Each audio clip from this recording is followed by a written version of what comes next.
Welcome to ILTV's Israel Daily. I'm Aaron Porras, and coming up in today's newscast, the Israeli Knesset officially enters its winter session, kicking things off with strong words and accusations. Meanwhile, protests against the government's handling of the pandemic continue, along with the coronavirus lockdowns. And finally, can you guess what this is? The City of David's sifting project finds another amazing glimpse into First Temple period life.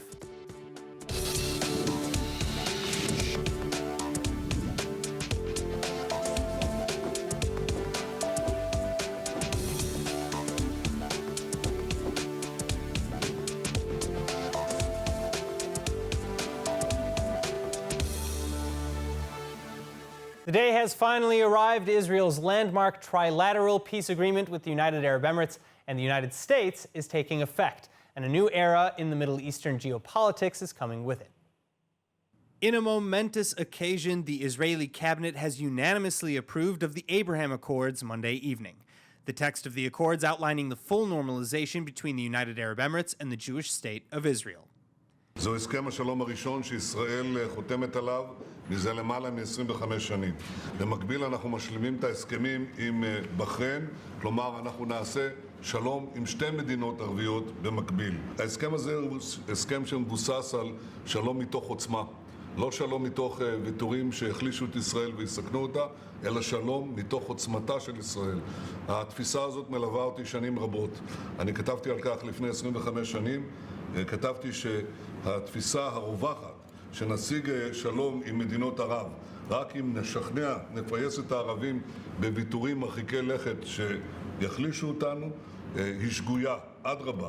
אנחנו צריכים להשיג שלום ויכולים להשיג שלום מתוך שכנוע של הערבים שאנחנו כאן עובדה קיימת, מתוך העוצמה שלנו שהיא בלתי מעורערת. Prime Minister Benjamin Netanyahu then going on to hail how this agreement also includes economic opportunities for the benefit of all Israelis, starting with the Chevron Energy Company. חברת שברון, אחת החברות האנרגיה הגדולות בעולם, החליטה להיכנס לישראל, להשקיע בהוצאת הגז מהמים, דבר שגם הוא יכניס מיליארדים לקופת המדינה, והם תמיד היו רגישים למה שקורה ביחס של מדינות המפרץ לישראל. Meanwhile, the first imports from the Gulf already arriving in the Haifa port. The MSC Paris offloading 8 shipping containers filled with electronics, cleaning supplies, iron, and firefighting equipment. An unthinkable arrival just a few short months ago. What we have seen here are firefighting equipment that has been produced in Dubai, and it's coming here to Israel to fight the fires in Israel. What can be more exciting than that? We have also chemical liquids that are in the second container, and we have other stuff. And what can I say? This is just the beginning of a whole new friendship.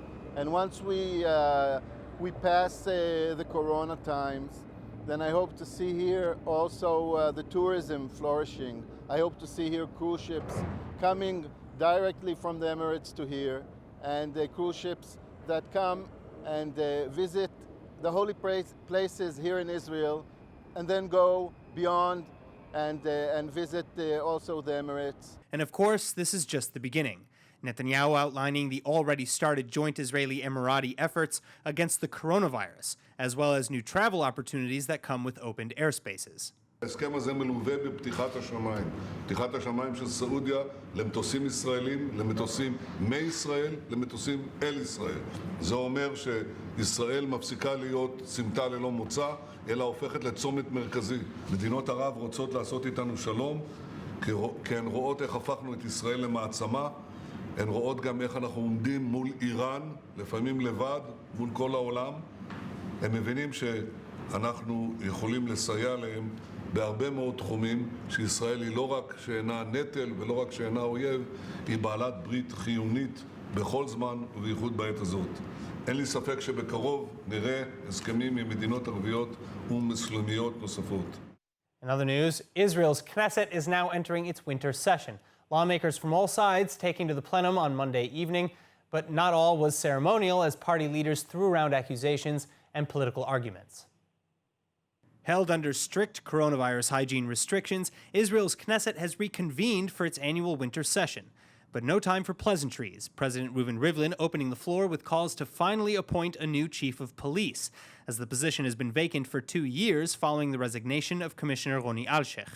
And second, to finally pass a budget, which has likewise been missing since 2018. כבר שנתיים מתנהלת מדינת ישראל ללא תקציב. מערכת החינוך אינה מצליחה לגבש כיוון ברור להתמודדות עם אתגר הלמידה מרחוק, למרות שאני יודע את כל המאמצים שנעשים על ידי משרד החינוך. ותלמידים רבים נותרים מאחור. הפער הדיגיטלי גם לפני הקורונה מתרחב, ואנחנו עלולים לאבד את דור העתיד. Likewise, alternate Prime Minister Benny Gantz is saying that a budget will be passed by December for next year. הקווים האדומים ברורים. התקציב לשנת 21 יעבור בכנסת עד דצמבר השנה. זה לא עניין פוליטי, זה לא עניין אישי. מדובר במצב חירום לאומי שמחייב את העברת התקציב. Infighting between Gantz's Blue and White Party and the Prime Minister's Likud continue, though. Blue and White still vying for a 2020 and 2021 budget, while the Likud stands accused of focusing only on single-year budgets, with critics accusing Netanyahu of hoping to fail in passing a budget, which would lead to new elections and bypass his agreement to hand power over to partner Benny Gantz. Opposition leaders, meanwhile, are arguing for a vote of no confidence and are calling the ruling coalition under Netanyahu a complete failure. Yesh Atid leader Yair Lapid, for one, also reaching out to his former partners in Blue and White to admit it. סגר הוא לא הישג. סגר זה הקו ההגנה האחרון אחרי שנכשלת. סגר הוא אנטיתזה לרוח הישראלית. אנשי כחול לבן יודעים שהממשלה הזו נכשלה. זו לא אמירה פוליטית אפילו. התחלואה מוכיחה את זה, האבטלה מוכיחה את זה, ההתפטרות של כל צמרת האוצר מוכיחה את זה, ולציבור אין אף טיפה של אמון בממשלה. אין שום סיכוי שהממשלה הזאת תטפל בבריאות ובכלכלה כמו שצריך. גנץ ואשכנזי אומרים את זה בקול רם, ובנט אומר את זה בקול רם, ואיווט אומר את זה בקול רם. כולם יודעים מה הבעיה בממשלה הנוכחית. נתניהו נכשל, הוא לא בריא למדינת ישראל, הוא צריך ללכת. Of course, with Blue and White failing to prop up Lapid's vote, the government will continue, at least for now, under Prime Minister Netanyahu's leadership. And as far as the coronavirus response, budget, and top-level appointments are concerned, coalition officials assure the public that they have everything covered. צעדי הסגר שאנחנו נוקטים נגד הגל השני של הקורונה מצילים חיים. הנתונים בימים האחרונים מצביעים על מגמת ירידה ברורה בתחלואה. התברר שדווקא בזמנים הקשים הללו קיבלנו את ההחלטות הנכונות, הן בכלכלה, הן באנרגיה, הן בשלום והן בקורונה. And joining us now for more on the issues continuing to challenge the government as it moves into its winter session, Knesset member Tehila Friedman of the Blue and White Party. Knesset member, thank you so much for being with us today. Thank you for having me. All right. So, Knesset member Friedman, where are we with the budget currently? Will this budget and will the budget that is being pushed right now by the Likud and Minister Katz suffice the Blue and White Party's demands? Look, I can ask you what we're asking, and I can tell you what we're asking. We're asking for the basic thing of having a budget for year 21 according to the Israeli laws. The first version should be submitted 60 days before the January 1. So we're not asking anything, different than the usual way it's supposed to be. Right now, the Likud refuse with all kind of excuses. And we made it very, very clear that unless there will be a budget that would enable Israel to plan the coming fiscal year and to confront the the horrible economical crisis, this government would come to its end and Netanyahu would stop to be the prime minister. Well, but so is this different from the original demands for a 2-year budget as opposed to a 1-year budget? How have the demands from Blue and White changed? It changed because the year came to its end. I mean, how can you speak about 1-year budget when we're on October and the year end on December? And I mean, what are we talking about? About a budget for Hanukkah, like Dmei Hanukkah, a budget for 80 days. We're talking about, a budget for the 21. I mean, there is no 1 year versus 2 years. There is only 1 year left. Of course. All right. Well, so what about some of the resignations that have recently befallen in the finance ministry? Do you see that affecting the timeline that you have right now? I don't know if it affects the timeline. It affects the Israeli economy dramatically. And I think the reason we're pushing so hard for having a budget is because those dangerous trends we see, because the professional leadership of the Treasury Ministry is like waving, red flag, saying there's a danger here, and the crisis is not managed. Economical decisions are not made. Situation is not under control, and that's what worries us mostly. So speaking of the situation in general, with respect to the government's handling of the coronavirus, because that has been criticized quite heavily during the meetings, during the opening Knesset session, how would you speak to the accusations that the government has failed in its response for the coronavirus, and what do you see in terms of the response going forward? I think the government, let's say, didn't do a good enough job with its responsibility, because I think the main reason is that decisions are not made based only on data, information, and health need, but are made because of political reasons and interests. And that has to stop immediately. Cannot be that decisions on lockdown in specific cities would be done according to political reasons and not according to, health needs. All right. Well, Knesset member Tehila Friedman, thank you so much for giving us some of your time. I hope that our response to the coronavirus is positive and only on the up and up. Thank you again. Thanks. All right, moving on. United States President Donald Trump is reportedly testing negative for coronavirus now. But back here in Israel, we're still waiting for such luck. The virus continuing to wreak havoc across the public.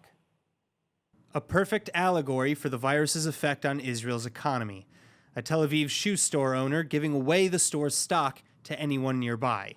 2 lockdowns in 6 months, leaving the owner, 38-year-old father from Holon, Avisamai, completely bankrupt. Samai explaining his giveaway to reporters by saying that if he's going to lose everything, at least others should benefit. But now, like Samai, well over 1 million Israelis have filed for unemployment, and the damages are far from ending there. Protesters gathering in Jerusalem to demonstrate against the government's perceived failures, as 2,000 candles are lit, honoring the now over 2,000 deaths claimed by the virus. Total active infections in the country also rising up to over 51,564 now, at least 826 in serious condition, 254 of whom are on ventilators. Then, to make matters worse, several hospitals are again claiming that they've reached or exceeded capacity in their coronavirus wards. New reports released Monday alleging that staff shortages have also left patients in the care of medical staff untrained in intensive care situations. That said, the infection rate amidst the second nationwide lockdown continues to drop, now hitting 7%, down from 7.5% the day before. Coronavirus czar Professor Roni Gamzu telling Israeli media that kindergartens and first and second grade classrooms may be reopened as soon as this Sunday. And the biggest drop in infections is appearing to come from the Israeli Arab community, with 26 of the 30 Arab cities designated red just last month, now marked green. The Haredi population, on the other hand, is still accounting for a disproportionate number of the infected, at least 50% of the elderly patients coming from ultra-Orthodox communities. Now, speaking of coronavirus, dealing with lockdowns, unemployment, and illness is hard enough, but it can be even harder for the tens of thousands of new Israeli immigrants who may be without a local support network. Well, hoping to change that is British immigrant to Israel and co-founder of the Reunite Our Families initiative, Mina Swindon. Mina, thank you so much for being with us. Thank you so much. All right, so why is this period so difficult specifically for Israeli Olim? What's different about their situation? When we come to Israel, we come here out of love. We come here out of passion for Israel. We come here by ourselves. We come here aware that we might not be with our family. However, there's many Olim now that are by themselves, alone, celebrating the holidays without their family. We're in the unknown of when we will see our family, when we'll be reunited. So it's extremely hard and extremely, makes people anxious. Well, so how did you get involved in the Reunite Our Families program, or the initiative, rather? So a week and a half ago, 2 weeks ago, I posted on Facebook if anyone was interested in being a part of a petition to send towards the government to help us reunite our families for people that haven't been home. And people reached out to me. I had hundreds of comments of people saying, I haven't seen my family in X amount of days. I don't know when I'll see my family. I want to sign the petition. And then I got reached out to by somebody from the board of directors of Keep Olim. They said they already had a petition, and we decided to make it in different languages. And a few other ladies from Olim decided to collaborate. And from there, we made hashtag Reunite Our Families, and we began to make the hashtag trending. We made a page, and we've made the petition in French, German, Russian, Ukrainian, Spanish, Portuguese, and people are signing it. Wow. So it's a huge thing, yeah. So how far away are you from your goal? How many signatures do you need? We hit our goal, and the petition is going to the committee. Wow. And it'll be raised. So yeah, it was actually made by someone on the board of governments at Keep Olim, and we sent it out to more people. As I said, we got it in different languages. We got people signing, made people aware. And we even made, a status on Facebook to ask people to fill in how many days they haven't seen their family for. And where they're from, so we could understand more. And it's shown a real interest, and it's really opened the eyes of people to see that Olim are here alone. We don't have family. We don't rely on anyone here. We rely on our family outside of Israel. And we come here because of our passion and our love for the country. All right, well, so, Mina, yeah. I want to wish you the best of luck. I hope this petition passes. And thank you so much for coming on to the show with us. Thank you very much. Moving on, it's a big day in the fight against anti-Semitism, with new rules now coming out on social media. In a public post on Monday, Facebook CEO Mark Zuckerberg announced the company's decision to ban Holocaust denial posts under their hate speech policy, saying the site will direct Holocaust searches on the platform to verified and authoritative pages from now on. But the decision comes after much deliberation by Facebook executives, including over data proving the rise of anti-Semitic violence in the United States. Zuckerberg added that he struggled with the balance between free expression and the harm caused by Holocaust denial. Meantime, Facebook is frequently criticized for its lack of action against the circulation of hate speech and false information. Anti-Defamation League CEO Jonathan Greenblatt also recently sat down with Facebook execs, but says that the meeting was disappointing to say the least, with no presented progress or policies in place, despite the ADL's suggested solutions laid out in detail on their website. In related news now, Facebook isn't the only place where Jews face challenges. The Jewish community of New York is now accusing the state government of singling them out for repeated and targeted restrictions amidst the coronavirus pandemic. Founder and executive director of the Lawfare Project, Brooke Goldstein, is joining us now with more. Brooke, thank you so much for being with us. Thank you for having me. It's our pleasure. All right, now first off, before we get to the nitty-gritty, what do you make of Facebook's new guidelines for dealing with hate speech and Holocaust denial? Well, I think that Facebook has been restricting speech for quite some time. So it's only natural that the Jewish community would expect Facebook apply its standards in a way that silences the type of hate speech that targets the Jewish community while they're doing the same for other communities. So on the one hand, I think it's a welcome development. On the other hand, though, I think a lot of people have been talking and are very concerned with the fact that these private companies are engaged in speech regulation. And there's a big debate, frankly, in the United States what the role of these companies are. But if the bottom line is if they're going to restrict a certain kind of speech against one minority community, they have to do so against other minority communities as well. All right, well, now I want to get on to our main topic. You are accusing currently, the Lawfare Project is accusing New York Governor Cuomo and Mayor Bill de Blasio of repeated double standards against the Jewish community. Where is this coming from? Yeah, absolutely. I don't think it's just the Lawfare Project doing the accusation. I think that many, many people in the Jewish community are now speaking out against what we see as a discriminatory practice of disparate enforcement of COVID regulations. And you can see it in the statements that are being made by government officials. When government officials say things like, my message to the Jewish community is that the time for warnings has passed, which is what de Blasio said this past April. When Governor Cuomo says, I have to say to the Orthodox community, if you're not willing to live with these rules, then I'm going to close the synagogues. This is the intentional targeting of the Jewish community by name when no other minority community is being targeted as such. The rates of COVID are extraordinarily high in many minority communities. If you look at the Black community, for example, it's 2.6% higher, or sorry, 2.6 times higher. If you look at the Hispanic community, it's 2.8 times higher. Yet all of these minority communities are seen as victims, as they should be. Only the Jewish community is targeted as a super spreader, and that is systemic racism, and it is illegal. So what is the Lawfare Project planning to do? I understand you have a rally planned for Thursday? So there's a new grassroots movement called End Jew Hatred, of which the Lawfare Project is just a small part and which I personally support. It is a coalition of grassroots organizers as well as Jewish organizations that are planning a rally this Thursday to protest against the discriminatory and arbitrary application of COVID regulations to the Jewish community. All right, Brooke Goldstein, thank you so much. And finally, for our final story tonight, the City of David Sifting Project has just uncovered yet another rare glimpse into Jerusalem's history. Hannah Rifkin reporting. In an archaeological excavation operated by the Israel Antiquities Authority, a new ancient discovery has been made in Jerusalem, right next to the Holy Western Wall. The newfound discovery is a limestone weight, which dates back to the First Temple period and is equivalent to the unit measurement of 2 shekels, according to the Israel Antiquities Authority.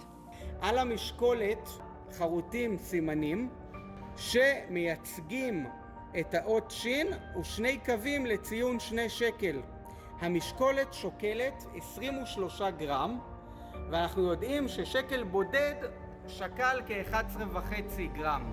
According to Dr. Monikendam Givon, the Temple Mount area was sure to be in a constant bustle all year round, as trading would be in full swing between locals and pilgrims, for sacrifices, offerings, among other things. A significant discovery, solidifying hope and strength for the Jewish people and their connection with Jerusalem and the Western Wall, according to Mordechai Eliav, director of Western Wall Heritage Foundation. He goes on to say, quote, how exciting, in the month of Tishrei, whose symbol is the scales of justice, to find a souvenir from the First Temple period. All right, and now let's take a look at the weather forecast. Tonight should be partly cloudy with lows averaging 66 degrees Fahrenheit or 19 degrees Celsius. Then tomorrow will be partly cloudy again with highs of about 88 Fahrenheit or 31 degrees Celsius. And of course, now before we go, let's take a look at what's going viral in Israel.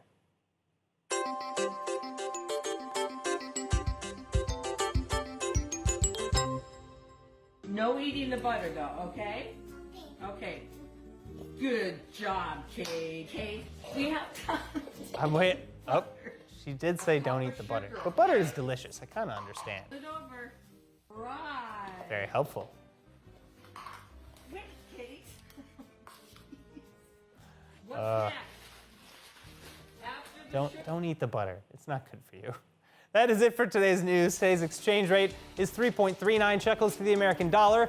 For more news from ILTV, please like ILTV on Facebook, follow us on Instagram, and subscribe to our YouTube and Roku TV pages. I'm Aaron Porras. Thank you so much for watching.